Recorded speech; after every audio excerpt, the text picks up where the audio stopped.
Mattie Goedegebuur.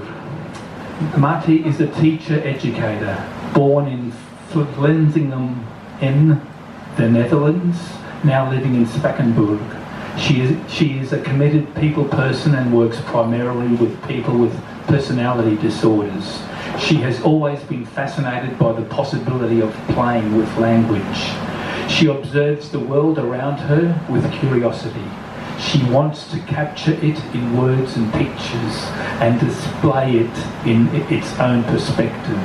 She reflects her thoughts on paper. Mattie's poetry is widely published in magazines and 28 poetry anthologies. She often recites her work published in 3 poetry collection books, Pure Poetry, Double Poets, in collaboration with Daryl Nomanu, and in another book called Unveiled. So without further ado, make a welcome Mattie Goedegebuur.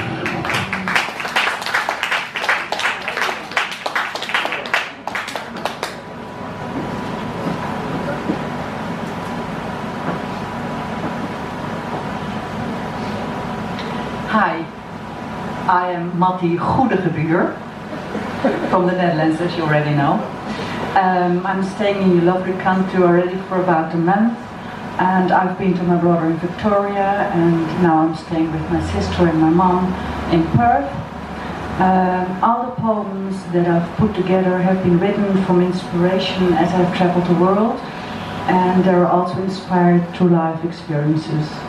The first poem you'll hear I wrote in Austria in German while visiting relatives, and I also read it to you in Dutch and English. Heimatwurzeln. Die Wurzeln ziehen mich. Die Wurzeln der Vorfahren Heimat. Abschied tut mir weh. Atmen ist schwer. Ich atme Luft, die hunderten Jahre alt ist, wie ewige Luft. Dann fühle ich die Weltschmerz, der das Leiden schafft. Mein Herz will bleiben, will aus mich ziehen. Es zerrisst mich. Wie kann ich Heimweh fühlen zu diesem ruhigen Hügelland? Jedes Maisfeld, jeder Kurve, jeden Hügel wird durch meinen Körper gekannt und hat die Sehnsucht nach Familiengeist. Als wie ich hier bin geboren und aufgewachsen, als ob ich hier meinen Jugend bin vergessen. Die Blutverbindung ist nicht nur durch DNA. Pusta, Einzelgängerin, erkannt durch vorigen Jahrhundertbewohner, rufen tiefe Wurzeln mich immer wieder zurück. Now you will hear the Dutch version of the same poem. Verankering. De wortels trekken mij, wortels van het voorvaderlijk geslacht. Afreizen doet me zeer, ademen valt mij zwaar.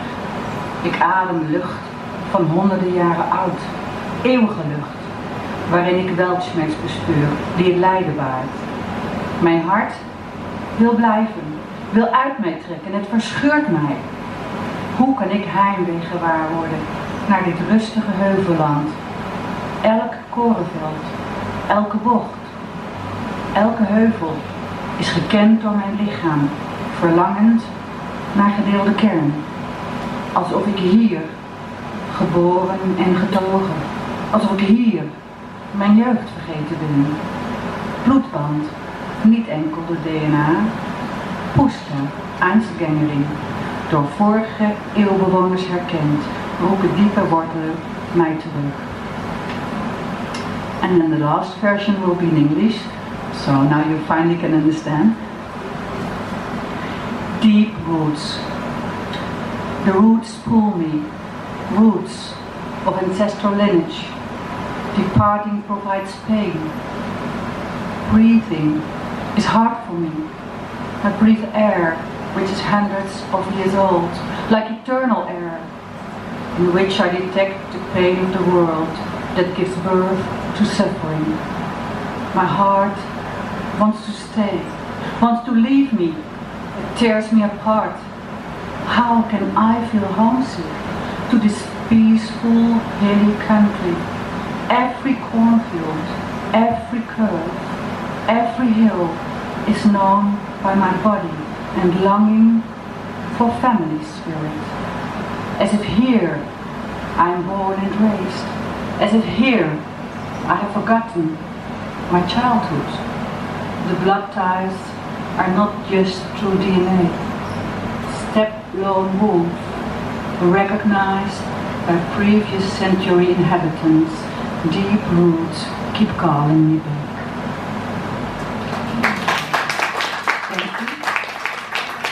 And now I would like to invite Carol Carter to read a poem of W.H. Auden, because I wrote an answer to that. So she will read the original and I will read my own answer.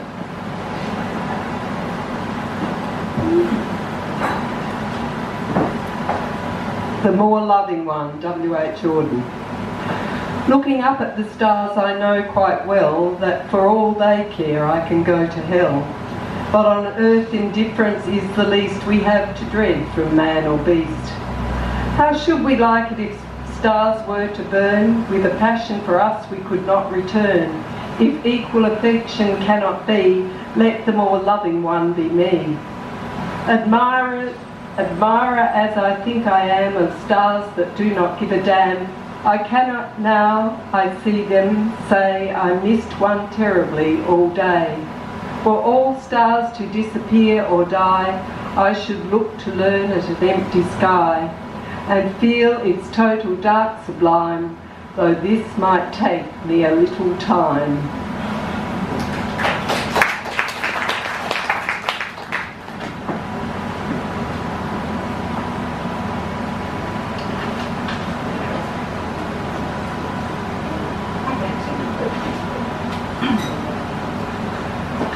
To my beloved one. Oh, wisdom dear, don't dwell upon those Chinese stars, they haven't won. No one ever could tame your heart, tear into pieces, fall apart.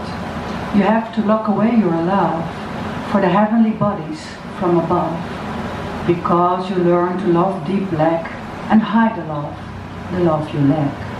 The equal love between us two needs no one covering for you. You'll always keep me in your life, so silence is no sacrifice. In the spirit and in the flesh we share a unique love that is so rare. Sleep well, my love, sleep well and rest. I'm in the pocket at your breast.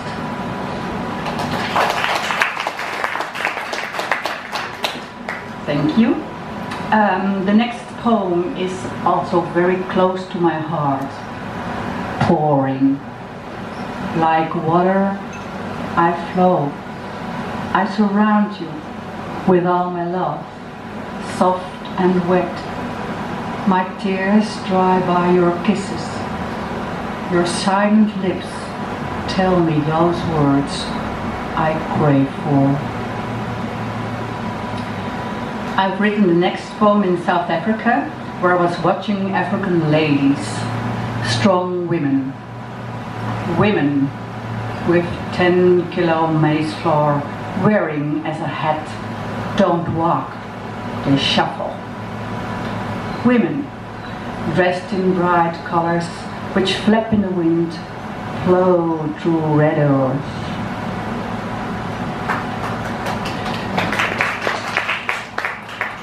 Concerning the next poem, I've got a question for you. What is the difference between the cage and the cave? His dog cage. He whimpered softly through the bars. He licked my hands and my face. I love you, he declared. I miss you so, he uttered himself. I do want you, he barked. But he didn't have the guts to escape from his safe kennel.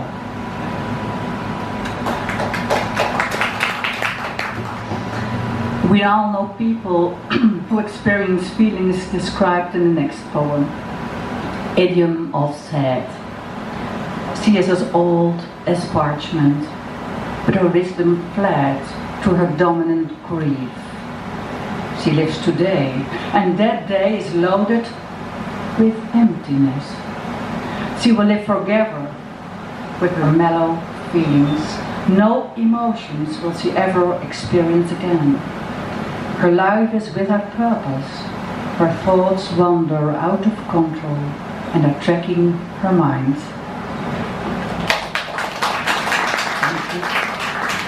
And the last poem I'm going to read to you is about someone who dreams and is faced with reality. Nightlife. As he lifts his head, he sees a dent in the pillow beside him. It is his dream print. She was with him tonight, like every night in his dreams. Next to him is her permanent spot. In his arms, she sleeps safely. He feels her against his heart. Moaning on his checkmate, every tear about her is filled with memories. Until his last breath, he lost her. She was meant for him. Every morning, he takes the absence. Isolation drags itself to the day, until the final night offers him views. A little thin-nosed dent on her pillow testifies to realistic dreams, as the choices in the next life mentioned on the menu, yet everyday dreams deliver a coating of love for life.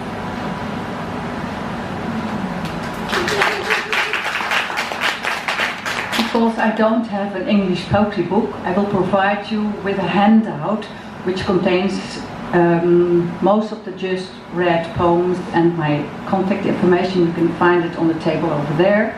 And thank you so much for having me. It was a pleasure to have read my poems today for you. Thank you for listening.